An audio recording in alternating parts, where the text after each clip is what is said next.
আচ্ছা, আমার মতো কে কে আছো যাদের মাথায় হুট করে যখন যে বুদ্ধিটা আসে সেটা করতে শুরু করে দাও? তো আমি তো এমনটাই করি। তো রান্না করতে করতে হঠাৎই মাথার মধ্যে একটা চিন্তাভাবনা ঘোরাফেরা করলো যে আমার গ্যাসের পাশে এই যে ৪ তাকের সেলফটা আমি রেখেছি কাঠের, যেটা অনলাইন থেকে নিয়েছিলাম। তো এটা তো প্রচুর পরিমাণে কাজে আসে, তবে এটা আমি ভাবছি গ্যাসের পাশে আর রাখবো না। কারণ সবসময় একই জিনিস দেখতে কিন্তু একদমই ভালো লাগে না, মাঝে মাঝে চেঞ্জও করতে হয়।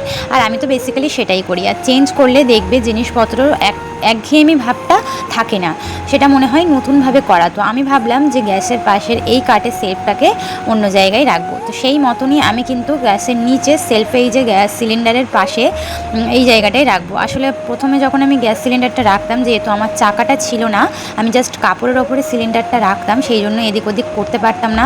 তো মুখের কাছেই রাখতে হতো, তাই ভেতর দিকে ঢোকাতে পারতাম না বলে এই জায়গাটায় আমি কিছুই রাখতে পারতাম না, একদমই ইউজ করতে পারতাম না।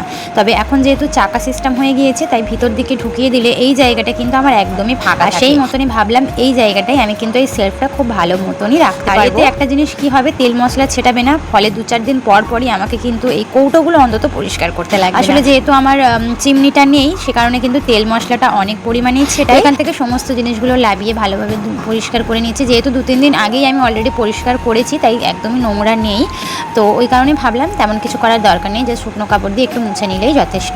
তো এখানে সেলফটা ঢুকিয়ে দিলাম। আর আমি কি কাজ করব, আমার দেখা দেখি আমার মেয়েই কিন্তু অর্ধেক কাজ গুছিয়ে দিল। আমি ওর হাতে হাতে দিচ্ছিলাম, আর ওই কিন্তু সেলফের মধ্যে সমস্তটা রেখে দিল। এখানে কিন্তু সমস্ত সেলফটার কন্টেনারগুলোকে নিচে রেখে দিলাম। শুধু প্রয়োজনীয় জিনিসটাই আমি এখানে রাখছি, মানে চা, চিনি, চা পাতা, চিনি আর মশলা, যেগুলো প্রত্যেক দিন রেগুলার বেসিসে লাগে, সেটাই আমি গ্যাসের পাশে রাখলাম। তেল দিয়ে এই কটা জিনিস, বাকি সমস্তটাই আমি এর নিচে রেখে দিলাম, কারণ ওগুলো তো স্বভাবত প্রতিদিন লাগে না, খুব রেয়ার লাগে, সেজন্য ওগুলো নিচেই রেখে দিলাম।